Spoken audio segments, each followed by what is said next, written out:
আসসালামু আলাইকুম রহমতুল্লাহি ওয়া বারাকাতুহু। আলহামদুলিল্লাহ ওয়া কাফা ওয়া সালামুন আলা ইবাদিহিল্লাযীনা ইসতাফা আম্মা বা'দ। ফাআউযু বিল্লাহি মিনাশ শাইতানির রাজীম। বিসমিল্লাহির রহমানির রহিম।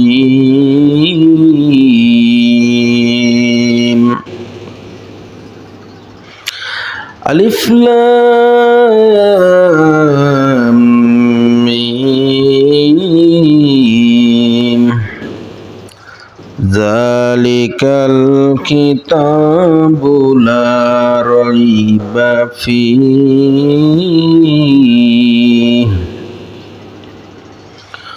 হুদাল লিল মুত্তাকিন। সাদাকাল্লাহুল আযীম। আজকের আলোচনার মূল বিষয়বস্তু হচ্ছে কোরআন পাঠের ফজিলত সম্পর্কে। আল্লাহ তাআলা যদি বলার তৌফিক দান করে তাহলে আমি আপনাদের সামনে কিছু বলার চেষ্টা করব ইনশাআল্লাহ। মহাগ্রন্থ আল কোরআন হলো হেদায়েতের কিতাব। পবিত্র কোরআনুল কারিমে আমরা কি শিখতে পাই? কোরআনে শিখতে পাই ইসলামী আকীদা, বিশ্বাস, আমল, আখলাক, মুআমালাত, মুআশারাত, জীবন দর্শন, তাহাজিব, তামাদ্দুন, সভ্যতা, সংস্কৃতি, জ্ঞান, বিজ্ঞান, আচার আচরণ, শিক্ষা দীক্ষা, রীতি নৈতিকতা, আদর্শ, অনুপম্ব, বিনোদন। শুধু তাই নয়, রাজনীতি, অর্থনীতি, সব কিছুর মূল ভিত্তি হচ্ছে পবিত্র কোরআনুল কারীম। ইসলামী জীবন ব্যবস্থা বাস্তবায়নে কোরআনের কোনো বিকল্প নেই। কোরআন হলো বিশ্ব মানবতার জন্য হেদায়েতের কিতাব। কোরআনকে যারা মান্য করবে, কোরআন অনুযায়ী যারা নিজের জীবনকে পরিচালনা করবে, রাষ্ট্র পরিচালনা করবে, আন্তর্জাতিক মহল পরিচালনা করবে, শুধু সুখ আর সুখ, শান্তি আর শান্তি। কারণ পবিত্র কোরআন এমন একটি গ্রন্থ, এই কিতাবের মধ্যে কোনো ভুল নাই, কোনো সন্দেহ নাই, নির্ভেজাল একটি কিতাব। এই কিতাব দিয়ে যদি আমরা আমাদের জীবন ব্যবস্থা পরিচালনা করি, সমাজ ব্যবস্থা পরিচালনা করি, রাজনৈতিক ব্যবস্থা যদি কোরআন দিয়ে পরিচালনা করি, তাহলে সেই সমাজ হবে সোনার সমাজ, শান্তির সমাজ প্রতিষ্ঠা হবে। সুখ আর সুখ, দুঃখ থাকবে না। তার পবিত্র কোরআন এমন একটি গ্রন্থ, এই কিতাবের মধ্যে কোনো ভুল নাই, কোনো সন্দেহ নাই। হুদাল লিল মুত্তাকিন, মুত্তাকিদের জন্য এই কিতাবটি হচ্ছে হেদায়েতের কিতাব।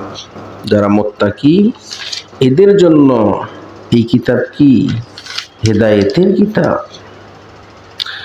পবিত্র কোরআনুল কারীম তেলাওয়াত করলে কি লাভ? আল্লাহ পাক রব্বুল আলামিন বলেন,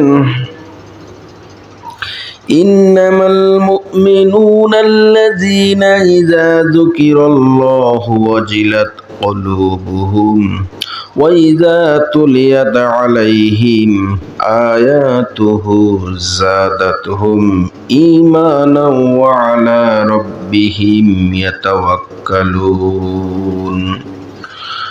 আল্লাহ পাক বলেন, মুমিন তো তারাই আল্লাহর কথা স্মরণ হওয়া মাত্রই যাদের অন্তর সমূহ কেঁপে ওঠে, আর যখন তাদের সামনে কোরআনুল কারীম তেলাওয়াত করা হয় তখন তাদের ঈমান বৃদ্ধি পেয়ে যায় এবং তাদের রবের উপরেই ভরসা করে। পবিত্র কোরআনুল কারীম থেকে পরিষ্কার জানতে পারলাম যে কোরআন তেলাওয়াত করলে মুমিনের ঈমানগুলো বেড়ে যায়। আমরা যদি বেশি পরিমাণ কোরআন তেলাওয়াত করতে পারি, আমাদের ঈমানগুলো কি হয়ে যাবে? বৃদ্ধি পেয়ে যাবে। আল্লাহ তাআলা মানুষকে কোরআন শিক্ষা দিয়েছেন। আল্লাহ বলেন, আর রহমানু আল্লামাল কুরআন খলাকাল ইনসানা আল্লামাহুল বায়ান। পরম করুণাময় আল্লাহ, তিনি মানুষকে শিক্ষা দিয়েছেন পবিত্র কুরআনুল কারীম। তিনি সৃষ্টি করেছেন মানুষ, তিনি শিখিয়েছেন ভাষা। সুবহানাল্লাহ। মহান আল্লাহ রহমান, তিনি মানুষকে শিক্ষা দিয়েছেন কোরআন, তিনি সৃষ্টি করেছেন মানুষ, তিনি তাকে ভাষা শিক্ষা দিয়েছেন। যেই ব্যক্তি পবিত্র কুরআনুল কারীম শিক্ষা করে এবং শিক্ষা দেন, আল্লাহ রাসূল সাল্লাল্লাহু আলাইহি ওয়াসাল্লাম সহিহ বুখারী, তিরমিজি, নাসাই, আবু দাউদ, রাসূলুল্লাহ বলেন, قال النبي صلى الله عليه وسلم خيركم من تعلم القرآن وعلمه। আল্লাহ রাসূল সাল্লাল্লাহু আলাইহি ওয়াসাল্লাম বলেন, তোমাদের মধ্যে সর্বোত্তম ওই ব্যক্তি যে নিজে কোরআন শিক্ষা করে এবং অপরকে শিক্ষা দেয়। সুবহানাল্লাহ। সারা পৃথিবীর মধ্যে যত মানুষ আছে তাদের মধ্যে সে ব্যক্তি সর্বশ্রেষ্ঠ যে নিজে কোরআন শিখে এবং অন্যকে শিক্ষা দেয়। যেই ব্যক্তির অন্তরে কোরআন নেই, তিরমিজি এবং মিশকাত শরীফের হাদিস, হযরত ইবনে আব্বাস রাদিয়াল্লাহু তাআলা আনহু থেকে বর্ণিত, রাসূলুল্লাহ সাল্লাল্লাহু আলাইহি সাল্লাম ইরশাদ করেন, নিশ্চয় যার অন্তরে কোরআনের কোনো অংশ নেই, সে পরিত্যক্ত বিরান ঘর সমতুল্য। কোনো ঘরের মধ্যে যদি কোনো কিছু না থাকে, সেখানে পোকামাকড়, সাপ বিচ্ছু স্থান হয়ে যায়। আর যেই ব্যক্তির মধ্যে কোনো কিছু নাই, কোরআনের কোনো কিছু নাই, তার ঘরটা একেবারে খালি। সম্মানিত মুসল্লিয়ানে কেরাম, আল্লাহ রাসূল সাল্লাল্লাহু আলাইহি ওয়াসাল্লাম ইরশাদ করেন সহিহ বুখারী, হযরত আব্দুল্লাহ ইবনে আমর রাদিয়াল্লাহু তাআলা আনহু থেকে বর্ণিত, রাসূলুল্লাহ সাল্লাল্লাহু আলাইহি ওয়াসাল্লাম ইরশাদ করেন, তুমি কমপক্ষে মাসে 1 খতম কোরআন পাঠ করো। প্রতি মাসে 1 খতম কোরআন পাঠ করতে রাসূলুল্লাহ নির্দেশ দিয়েছে। কোরআন ভুলে গেলে কিয়ামতের দিবসে অঙ্গহীন হয়ে উঠবে। হযরত সাদ ইবনে উবাদা রাদিয়াল্লাহু তাআলা আনহু থেকে বর্ণিত, রাসূলুল্লাহ সাল্লাল্লাহু আলাইহি ওয়াসাল্লাম ইরশাদ করেন, যে ব্যক্তি কোরআন শিখে তা ভুলে যায়, কিয়ামতের দিবসে সে অঙ্গহীন হয়ে আল্লাহর সাথে সাক্ষাৎ করবে। সুবহানাল্লাহ।